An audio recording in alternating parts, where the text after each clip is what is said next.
Broadcasting live from the Capital OTB studios, this is Racing Across America with Seth Merrow. We would like to thank Gulfstream Park for their sponsorship of this program and some of the other programming and events here at Capital OTB. Gulfstream Park's championship meet runs now through March 30th with high-quality action throughout, including the Florida Derby on Saturday, March 29th.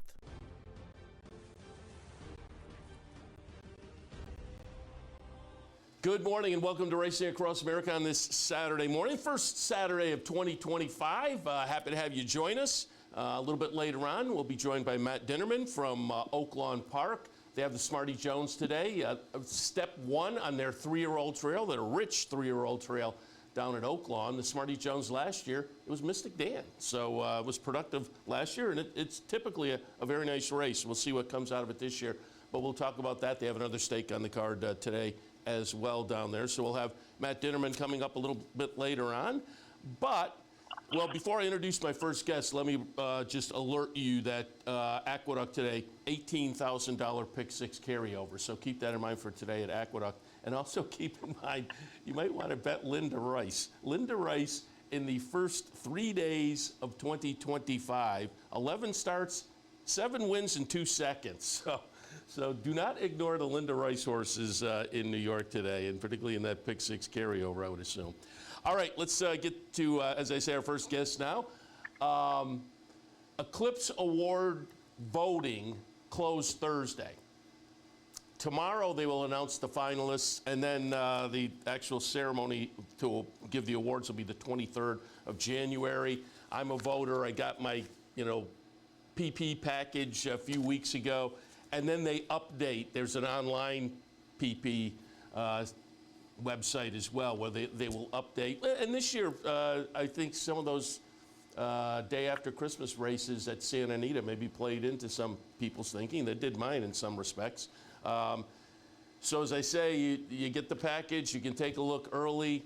You can check out the website for updated, and then you have to have your votes in by Thursday. Subsequently, the last couple of days, I've seen a bunch of ballots posted by voters on Twitter, one of them being our friend Tim Wilkin. I thought we'd reach out to Tim and maybe go through and get some ideas of the 2024 Eclipse Awards, how they may shake out when we hear the finalists tomorrow. Tim, good morning. Good morning, Seth. Happy New Year to you. Same to you. And I sent you my ballot. I saw your ballot on Twitter. We were talking before we went on the air. I think this year there's clearly some slam dunks, and there were a couple of categories, and we'll get to them, but there are a couple of categories where maybe it's going to be a little more dicey coming up with the selection. Some years it's because they're very competitive. A couple of the categories this year, I think it was just tough to come up with, who is the leader here, including the older dirt male. Looking at people's ballots, I think there's a solid pick going to wind up there, but the older dirt male category this year was a little iffy. But as I say, it's a mix of some slam dunks and some head scratchers. 100%. You talk about the older dirt male category. I think if we're talking about this next year at this time, it might be a bit tougher because I think the older horse division is going to be a lot better this year. And it's going to be a division that people are really going to follow. I think it's going to be one that's very, very, very competitive.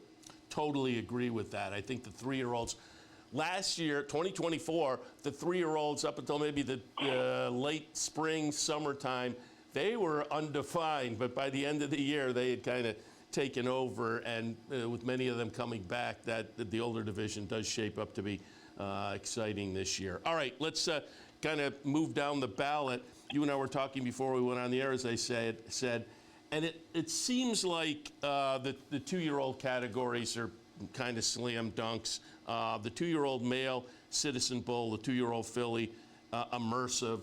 You and I are the same with our ballots there. Chancellor McPatrick, to me, had a great campaign, the win in the Hopeful with Trouble, the win in the Champagne. But I think when it all came down to it, you looked at the record of Citizen Bull and winning the Breeders' Cup Juvenile, you had to tilt to him. And then on the 2-year-old filly side, Immersive, Breeders' Cup 2-year-old filly champ, and that was a 4-for-4 campaign. I don't think there's any doubt about her. But I think in both of these categories, if we're going to get a look at the ballots, I think it's going to be Citizen Bull and Immersive. Oh, well, I think these are two of the easier categories to go through. I mean, Citizen Bull, you know, the thing that was most surprising to me that you got 15-1 on him in the Breeders' Cup Juvenile. Granted, East Avenue was in there, and he lost all chance at the start of that race and lost all chance of being in the top three of the ballot. But Citizen Bull is, you know, he was one of three of them in there for Baffert to finish in the top four. So, you know, it's very interesting moving forward that with Bob Baffert being back on the good graces, if you will, of Churchill Downs, he could have some serious players in the first Saturday of May. Yeah, you would think so, certainly. And then on the Philly side, it's going to be Brad Cox with the 3-year-old fillies heading to the Oaks. Immersive is there. The horse that I had in second on mine, and I'm just looking, you put in third, Mohima, also a Brad Cox runner. So Brad will be loaded on the female side of things with the 3-year-olds this year. I had Brad Cox, my top three of the 2-year-old fillies. I had good cheer. Second, who was, you know, the Golden Rod winner. Yeah, Brad's going to be loaded if these horses stay healthy. I can't remember the last time a trainer would have had the top three finishers in the Eclipse Award voting, but if my balance right, that's going to happen. And it wouldn't surprise me. I went with the Lake Victoria in the third spot, but it wouldn't surprise me because I was going a little off the radar there. And now that you mention it, I wonder if that ever has happened, that the trainer has had all three of the finalists. So for folks who aren't familiar, voting, for purposes of the award, only your top vote counts. But to decide the finalists, you send in your top three, and I think it's a 10-5-1 scoring system. That's how they'll decide the finalists, but only the top vote will count for the actual Eclipse Award. All right, let's get on to a category that, to me, very interesting, but as I've now seen, as I say, maybe 6, 7, 8 ballots posted out on Twitter, and this may be more of a slam dunk than I was thinking. Right after the year was over, or right after the Breeders' Cup anyway, a 3-year-old male, I was tilting towards Fierceness. But the more I looked, and when I sat down and really looked at my ballot, I had to tilt. We're going to take a look at the Breeders' Cup Classic here, and it's going to be 3-year-olds right across, Sierra Leone, Fierceness, and Forever Young. And I went that way, 1, 2, 3 on my ballot as well. You put Dornoch in third. I have no knock on that decision either. But like me, you have Sierra Leone. And as I say, as I looked at some of the other ballots, it seems like I thought it would wind up being close. I don't think it's going to be. I think Sierra Leone may run away with it with the Breeders' Cup Classic victory. I agree with that 100%. I was in the same boat as you.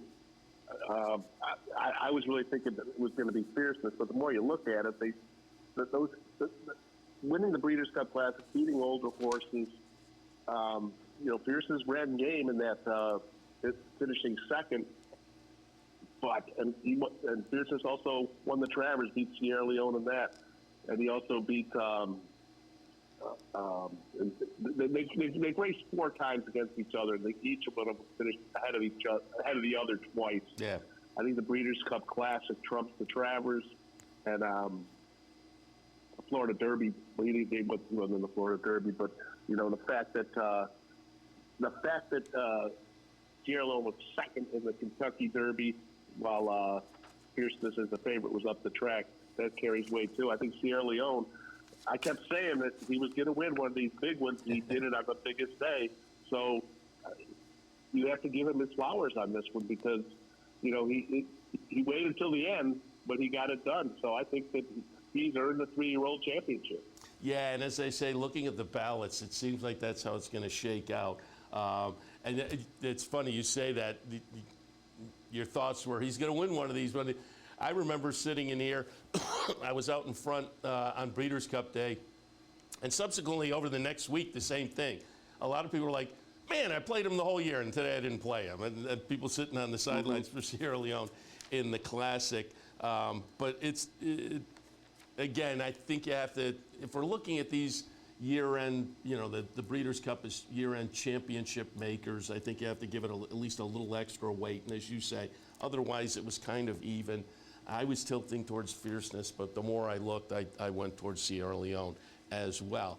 But on the female side of things, there was no going back and forth. And I pulled up a replay of the Kentucky Oaks, where Torpedo Anna really kind of established herself as the 3-year-old filly leader early in the year, and subsequently wins the Acorn, the Coaching Club American Oaks, second in the Travers, wins the Cotillion, and then a devastating performance in the Breeders' Cup Distaff, winning by an open margin there as well against Older for the first time.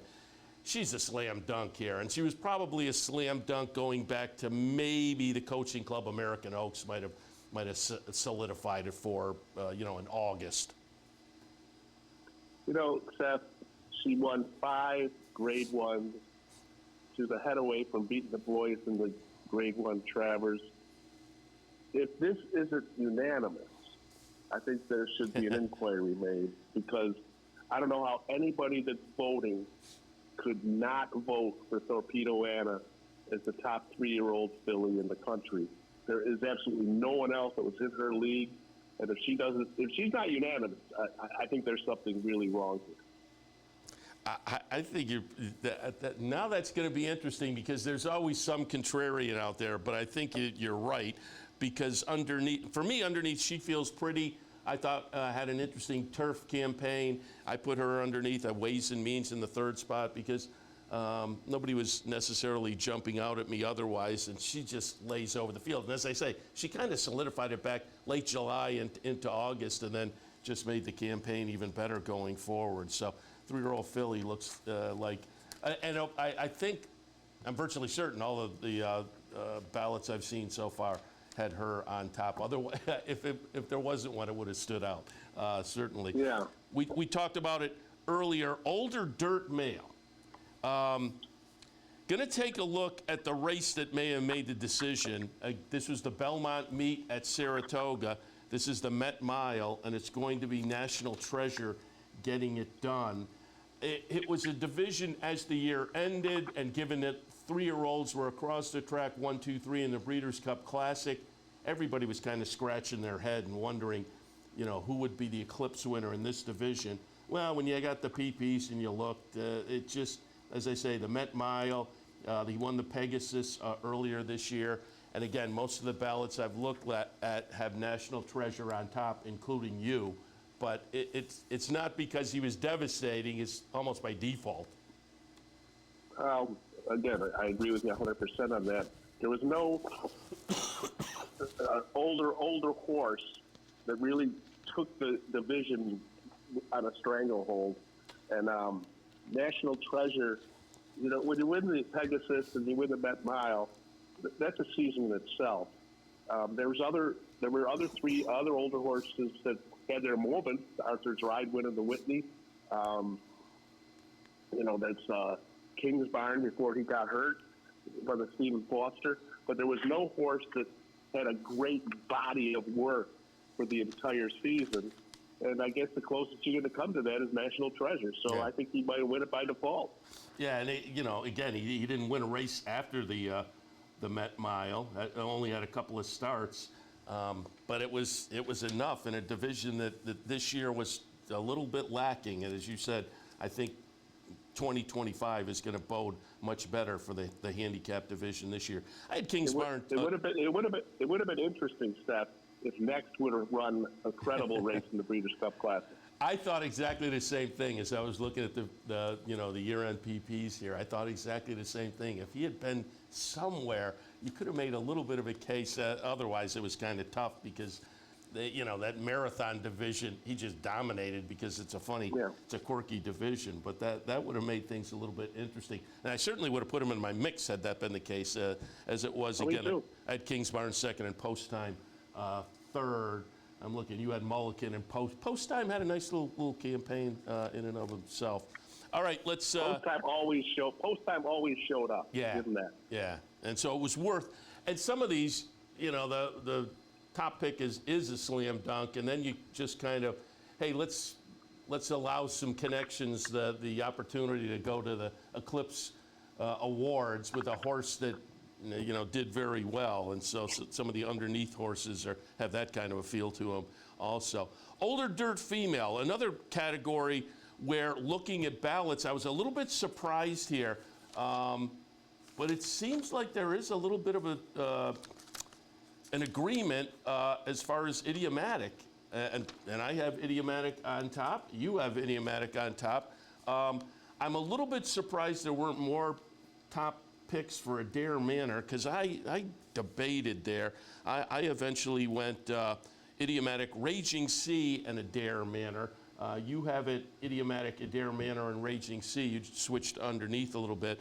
But we're going to take a look at the Spinster here from October, and it's going to be idiomatic for her third win in the season. 3 wins, a couple of seconds, and 5 starts. And the 2 losses were just so frustrating if you were on the horse or had the, a part of the connections. That Personal Ensign might have been one of the best races the horse won and just got nipped at the wire by Raging Sea. So idiomatic, as I say, seems to be on most of the ballots. Exactly. I mean, she won this category last year.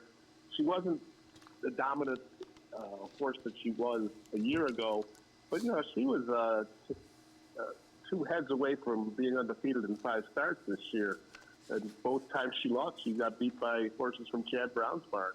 So, I think that, and then, in the Breeders' Cup Distaff, there was a horse named Torpedo Anna that won that. And, the Olders couldn't compete with her on that day. Idiomatic didn't run in that race. But, I think Idiomatic is a deserved winner of this division. She's one of those hard-knocking fillies that, ends her career with 12 wins and 17 starts, and she should have 2 Eclipse Awards. I agree. As I say, I put her on top. I'm going to be interested to see when the final, vote total comes out after the awards. I'll be interested to see how close Adair Manor is, though, because she had a nice campaign also. Now, one of the categories that I was scratching my head, but I wound up with Mulligan, male sprinter. You wound up with Cogburn. I really debated. You have it Cogburn, straight no chaser, Mulligan.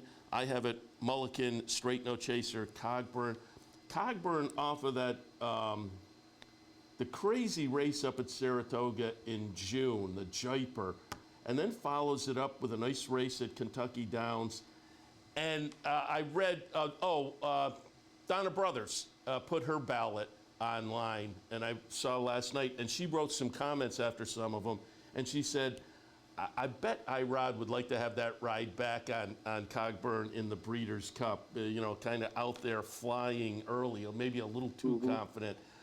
So I'm not arguing with Cogburn. I really debated. I eventually went to Mulligan without a super amount of conviction. But yeah, Cogburn, I'm assuming you were also kind of hanging your head on that Jaipur, which was that was an eye-popping sprint performance. He's running 59 and 4, which is, according to Equibase, it's a North American record. I mean, how can you not stand up and pay attention to that? It was unfortunate what happened in the Breeders' Cup. I'm still convinced he was the best horse that day. But it's horse racing. Things happen. This is a horse that's fast as the whole season. And are you going to penalize him for stubbing his toe in one race? He only got beat a length and a quarter. It's not like he stood up a bit and didn't show up. He just ran too fast too soon. So I was not going to hold that against him, and because of the body of work in those 3 races before, I think he's the deserving. All of them in graded stakes, by the way. I just think he's the deserving champion here, and that's not saying anything against Straight No Chaser, who won the sprint, and Mulligan, who won 4-6 this year and was second at Cigar Mile. But yeah, Cogburn, when you do something special, you should be rewarded. Yeah, and as they say, I went back and forth, and I eventually landed on Mulligan. He had the big 4-go victory up at Saratoga, and as you say, second in the Cigar Mile. I tilted there slightly. I'm going to be another category I'll be interested to see how it does all shake out. Straight No Chaser, going to get a lot of attention, obviously, with the Breeders' Cup Sprint, but did only have, 3 starts on the year, 3 starts and a couple of wins. So we'll see how that one shakes out. Female sprinter, same idea for me. I'm not going to be, at all surprised if Soul of an Angel winds up with the award. You put that one on top. That is the Breeders' Cup Filly and Mare Turf, or Filly and Mare Sprint winner. And I think on that, Soul of an Angel going to justifiably attract a lot of attention. I went with Ways and Means. The win in the Test, one of my favorite races every year, and then beat Older subsequently in the Gallant Bloom. Wound up 5th in the Breeders' Cup Sprint. So there is the argument, was behind Soul of an Angel. I just, again, it's another category that was a little up in the air for me, but I have no argument with, the direction you went with Soul of an Angel being the championship race, so to speak, winner. Big Soul of an Angel had a long campaign. 10 starts this year, won 4 of them. Came in a little off the radar, winning the Filly and Mare Sprint when you're nearly 20-1. But, I just think that there's so many different arguments to make when you make these picks. If you win the race on the biggest day, does that mean that you are the champion? Not necessarily, but in this case, I think I think with what she did, because before that race she had won the Grade 3 Princess Rooney at Gulf Street for Saffie, and she took her race, she took her tack on the road a lot this year, and she was fairly successful, won just under $1 million this year. So, I didn't make this pick with a strong conviction, but it was strong enough, I guess. Yeah, and I'm not going to be surprised if, with the Breeders' Cup victory, and as you say, that other resume underneath, I won't be shocked at all if, that one winds up to get the Eclipse. Male Turf, looking at the other ballots, I was a little surprised. My top pick wasn't even on some ballots. And not on yours. But I will say, I broke kind of my own rule in that I think this is a North American championship, the Eclipse Awards. So I like to see at least a couple of starts here in North America. Rebels Romance didn't do that, but won the Breeders' Cup Turf and won its other Group 1s this year. And so I thought, I can't ignore the record there. You went with Johans, who, again, we get this printed PP package early, but Johans subsequently won that day after Christmas, opening day at Santa Anita, nice winner in the San Gabriel, so added to his resume. I put Johans second. I have no arguments there. But again, I pulled the trigger on, as I say, kind of violating my own rule. But I just thought it was too good of a campaign to ignore for Rebels Romance.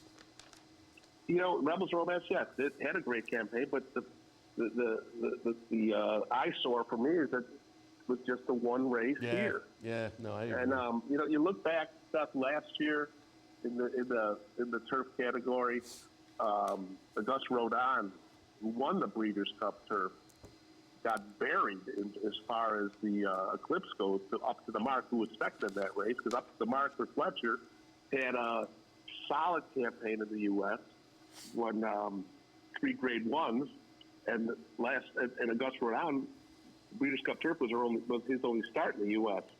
So I went by that thinking again this year. I think Rebels Romance won't even finish in the top 3, even though I could be crazy to say that. But because of the fact that he only had the one start here, and he won the race by a neck,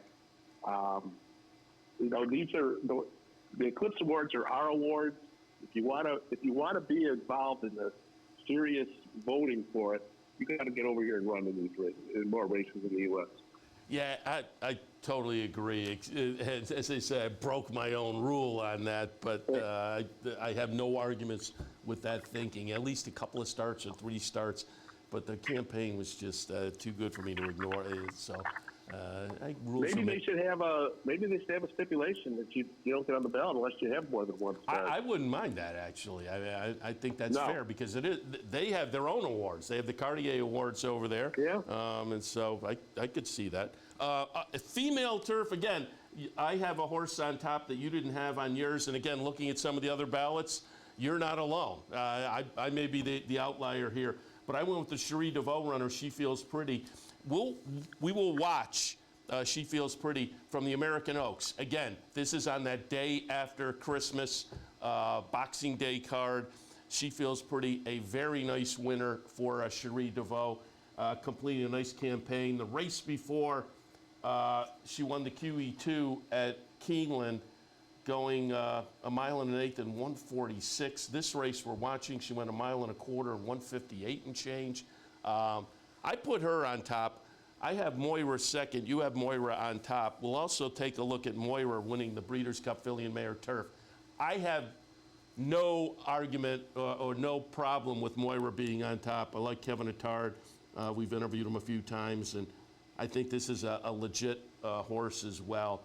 I'm going to be interested to see how it shakes out. But with the Breeders' Cup victory, I won't be surprised if Moira gets the award. No, She Feels Pretty was really, really good for Sherry. But the fact that she didn't run in the Breeders' Cup, that was the deciding thing for me for not using her. The Breeders' Cup is the World Series of horse racing. It's the day you're supposed to be. The day to shine and win the awards is that day, and I think it carries weight. That's why I gave it to Moira. And it's pretty much that's it. I mean, that's the reason I came up with her. Yeah. So and I think onward and upward. I think she'll probably. I think there'll be a lot of voters where you are. So I'm not surprised that she'll wind up with the trophy. And again, I have no problem with that. All right, let's quickly hit on the human categories before we wrap it up. Apprentice jockey, you're right where I am, and it seems like the other ballots I looked at are too. Some of these categories, you just look at the numbers, and apprentice jockey, Steve Asmussen's son, Eric, just the numbers were too good to ignore for Eric Asmussen as the apprentice, which is a funny award because you can wind up with only part of the year and you lose your apprentice. I wish they would somehow figure that out. Your last whole year gets considered maybe, or I don't know. But again, given the numbers, Eric Asmussen looks like a slam dunk there. Yeah, I mean, you look at his earnings; they're $2 million more than a second place apprentice jockey. I think that Mr. Asmussen is going to get an Eclipse. And maybe a slam dunk also with Flavien Prat, who started to make noise at Saratoga with a really great Saratoga, big wins at Saratoga, stakes wins. We already knew that that stakes win record, both for stakes overall and graded stakes in a year by Saratoga, we knew he'd have a chance at that, and he broke both of those. Seems like Flavien Prat, and again, he wins the Breeders' Cup Class A. It seems like he's probably the direction folks will go as well. I mean, he broke a record that Jerry Bailey set in 2003 with a graded stakes win. He got 56 of them. That's a record that's hard to. That's very difficult to do, to win all these graded stakes races. The fact that Jerry's records stood for so long, that tells you a lot. And Flavien Prat, he was just in his zone the whole year. And he's going to get his first Eclipse and Irad Ortiz's reign is over, at least for 1 year. We expect him to come back with a vengeance, so this year. I put Dylan Davis in third. And again, some of the underneath categories, you just, if they get enough votes, they get to go to the awards and get recognized. And he had such a great year. I had Irad second, obviously, but I put Dylan third. And trainer is interesting. Again, on the numbers, I could not ignore Chad Brown. The number of stakes wins, the number of grade 1 wins. I went with Chad Brown. You went with Kenny McPeak, and looking at some of the other ballots, you're not alone. No, I mean, if you crunch the numbers, Chad Brown should win by a poll. I mean, it's he was first in earnings. He had 15 grade 1s, 47 graded stakes. Kenny McPeak had 9, but Kenny did something that was very special. I mean, he won the Kentucky Derby in the Oaks, becoming the first trainer since 1952, and it was the same year. I mean, that's some pretty deep water that he's wading through. Is that going to be enough to win him his first Eclipse? I don't know, maybe not, but I think he should definitely get consideration for that. But all things being equal, Chad Brown should probably win the Eclipse.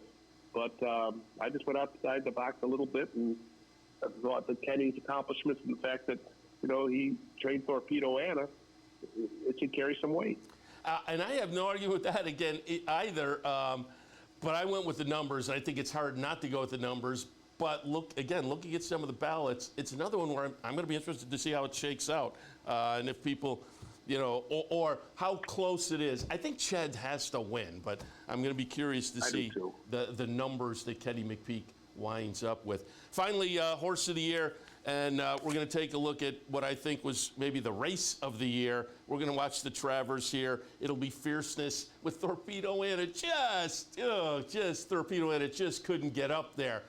But, other than that, she was spectacular this year. And I put her on top. Looking at a lot of the other ballots, she's on top. You have her on top.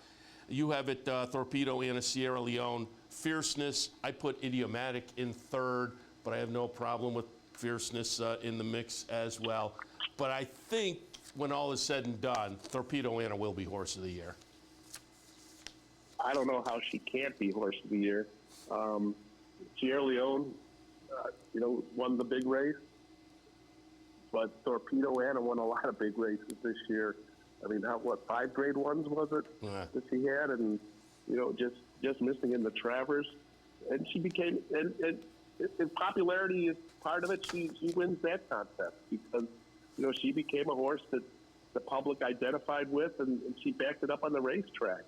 I just think that she's going to be rewarded for being the best racehorse that we saw on the track last year. And I think Kenny McPeak helped her case because he was so generous with her all year long, too. Well, I was out there a lot. I mean, almost every day, and there were people. Seems like they were walking at Saratoga. They were walking in from Schuylerville to come see that horse, and he was so generous with time with her. The only time that he shut her down was like right before she raced, and and the fact that Kenny was like a P.T. Barnum with this horse. He was always out promoting her, and I remember when they had the announcement on Fox that she was going to run at the Travers. Not that it was. I mean, he wasn't going to go on there and say she wasn't going to run at the Travers, but the fact that he managed that horse the right way, and it'll be interesting to see how it shakes out going forward in her 4-year-old campaign. Yeah, I am looking forward. I think everybody is looking forward to it. Tim, got to wrap up, but appreciate the conversation. Again, if you go to Tim's Twitter page, you can see his ballot and plenty more good info regularly as well. We'll all know how it shakes out tomorrow when they announce the finalists. But Tim, appreciate the conversation. We'll talk again. Thanks, Seth. Tim Wilkin, again, Breeders' Cup deciding a lot of these, but the Eclipse Awards deadline was Thursday. Announcement for the finalists comes up tomorrow, and then the actual awards on the 23rd of this month. All right, let's take a break. When we come back, Matt Dinerman from Oaklawn, a couple of nice stakes today, including the Smarty Jones. Stay tuned.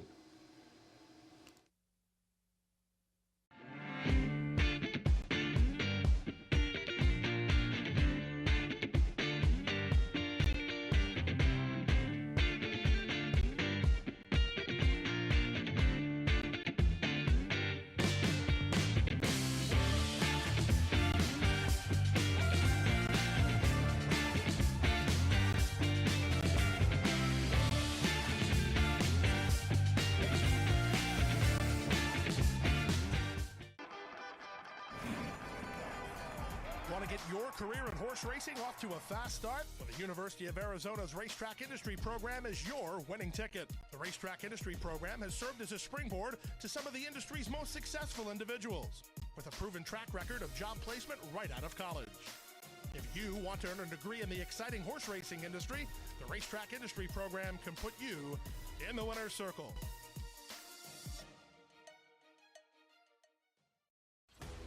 Sometimes it pays to go with the flow, to check your worries at the door, to reconnect with your crew, to follow the thrills and the flavor, to roll with it and see where it takes you, to enjoy every minute to its fullest, and to dance like there's no tomorrow. You can do that here at Rivers Casino and Resort Schenectady, where the good times flow. Welcome back to Racing Across America. As promised before the break, joined by Matt Dinerman, the announcer down at Oaklawn, also featured on the pregame show with Nancy Holthus going over the card. And so I thought we'd check in with Matt and go over a couple of nice stakes today, including the Smarty Jones. Matt, good morning. Good morning, Seth. How are you? Very good. Happy to have you on board. And would you agree you have maybe the best job in racing? Monmouth in the summer, Oaklawn in the winter. I don't mean to toot my own horn, but it's a pretty darn good gig. I can tell you that. I'm living the dream for sure. And I had Nancy on last week, and I said I appreciate, I sit in here and do the afternoon handicapping show, and I watch a lot of the pregame shows from around the country, and you guys are always very entertaining. So keep up the good work there. And I said to Nancy, you lost your third person. She's up riding at Parks now, your handicapping partner from last year on the pregame show.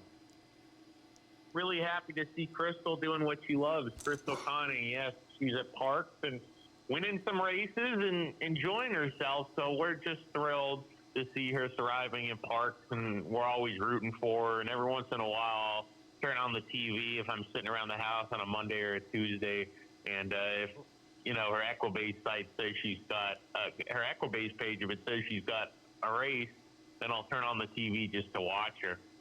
And she's great, Crystal. She did a great job for us last year here, and working at Monmouth with her was also a real treat. She's a lovely gal, very knowledgeable, and not just knowledgeable on the horse side of things, but in terms of handicapping, I think she's a very good handicapper. So she'll actually be back, from what I'm being told from her at Monmouth on the weekend. She'll be there. So I'm excited to be back with her. Ah, nice, yeah.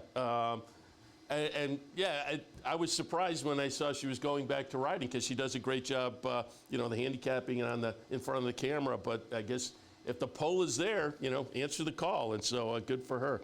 All right, as I said, I talked to Nancy last week, and when I talked, I said, we were talking Saturday morning. I said, well, yesterday, meaning a week ago last Friday, the track was off, but it was sunny. So what do you expect for today? And she said, yeah, it's not. And subsequently, it was not a good weather day last Saturday at Oaklawn. But I looked at we were watching the races yesterday.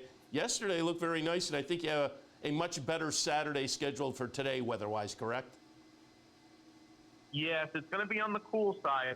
Sure, we're going to have overcast weather, but no rain expected.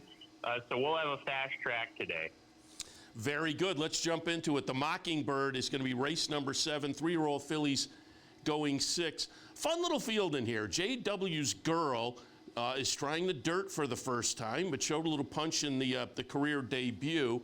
Helen's Revenge, I got to root for the home team. This is a New York bred, now has never raced in New York, but comes in this with a bullet workout and a nice maiden breaker, albeit against claimers. So stepping up, but you get a price if you go in that direction. Clapping Trees comes in for Todd Fincher. If people aren't familiar with Todd, kind of the Southwest for years, he's been a high percentage guy down there. She's So Spicy, maybe the one to beat for Jose D'Angelo. But I pulled up a replay going back to October 24th, Keeneland. We're going to look at the number 12 Chatter get it done. By Vekoma, wins in the second start. Vekoma, win early sire, lived up to it. Much improved effort there, stepping away from the sloppy track that the horse finished up the track in with the debut. So Chatter's a little interesting to me. How did you see the Mockingbird? Well, I do think it goes around She's So Spicy. She's the one to beat. This gal here, obviously very impressive on debut, and then she came back, and I thought ran a really good third, partially because when you watch the race, she was the only runner in the speed brigade. It was a very contentious pace, and she was the only runner that actually was sticking around in the end. So I thought 4 to 5 was a big statement, putting that down as the morning line. I don't know if she'll be quite that low, but should she be the favorite? Absolutely. I'm actually, I hate to not be creative, but I'm not going to try to beat her in this spot. I just couldn't find an alternative. I think she's the best runner in the race. I think she's clearly the fastest horse in the race. But at the same time, 4 to 5 seems low to me, especially on the morning line. So I think GW's Girl's a little bit interesting if She's So Spicy doesn't win. Even though there's some turf immediately on the bottom side of the pedigree, and she's only run twice on turf, her 3 siblings were dirt sprinters, so she's got the pedigree, and by Munnings, so Munnings can produce any type of horse. So I'm interested to see how GW's Girl does, because she comes off a good effort, losing by 2 lengths to Governor Sam, who ran 3rd in the Breeders' Cup Juvenile Turf Sprint last time. I thought that was a good effort, and I think this is a good spot for her to try the dirt. Yeah, clearly they have some ambitions for this horse. Comes out of the maiden breaker straight into a stake against the boys. And now they try the dirt today. I thought she was interesting as well. And She's So Spicy, I will note also, Flavien Prat trying to get the early stakes wins to head onto maybe another record-breaking year by the end of the year. I think it'll be tough, but you got to pay attention here. The first few races, the first few stakes races of the season, see if Flavien Prat can get off the starting gate in good fashion, and I don't think that's out of the question. All right, 9th race today, Smarty Jones. First step on the 3-year-old trail down there at Oaklawn, which is a very rich and productive series of 3-year-old races leading into the Arkansas Derby, subsequently the Kentucky Derby. And this race last year was won by Mystic Dan. I pulled up a replay of Hot Property. We're going to watch this one break the maiden in the career debut for Brad Cox, Gary and Mary West. Hot Property is going to be the number 3. Certainly going to take a lot of action. Flavien Prat on board that one. Kale's Angel in the first dirt start last time, a stake at Oaklawn, looked pretty good.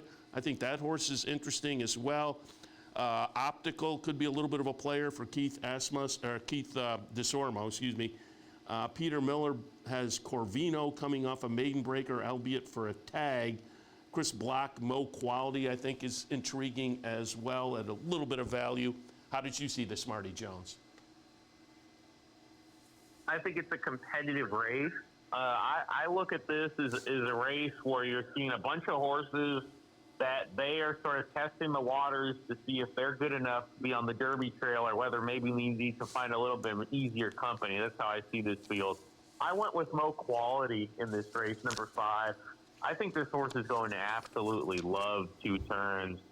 Just watching him run in the afternoons. We also have workouts on Oaklawn page, oaklawn.com/racing/workouts. We've been teaming up with At the Work, Bruno DiGiulio's team, to bring those workouts to folks. And not only does Oaklawn have workouts for that team, but they've also got people at Fairgrounds and Turfway. And I watched Mo Quality work at Turfway on December 14th, and this horse really has an action suggesting he wants more ground. I think that first career race he got bet, ran very well on debut, came back and won. Freshens up for this race. He's been pointing for it. I'm excited to see how he takes the 2 turns, and I'm going to make him the pick, Mo Quality. I like it. 5-1. Junior Alvarado in for the ride. He was on board for the maiden breaker last time. Going to be very interesting. And as I say, it was productive last year. We'll see if it has that same quality this year. Would not surprise me.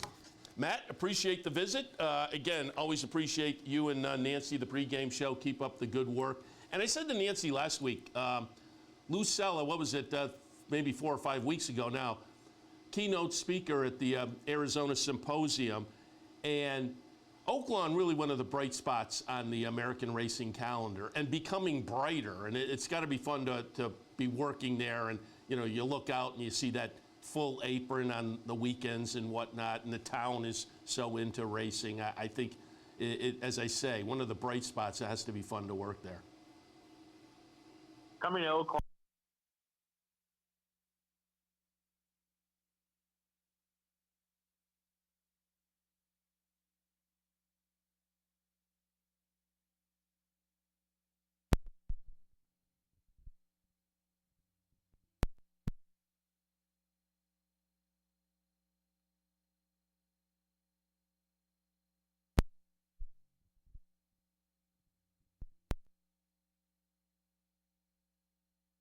Pre-game show in New York has kicked off.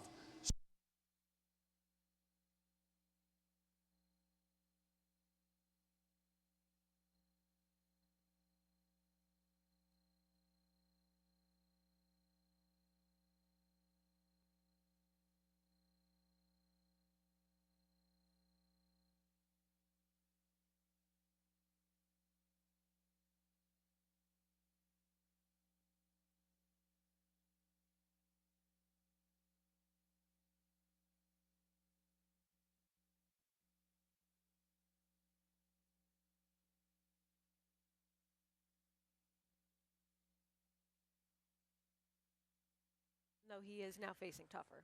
Well, my problem with him is that he got an absolutely perfect trip last time, and I agree with you that he beat a horse in Neuschwanstein who doesn't win races.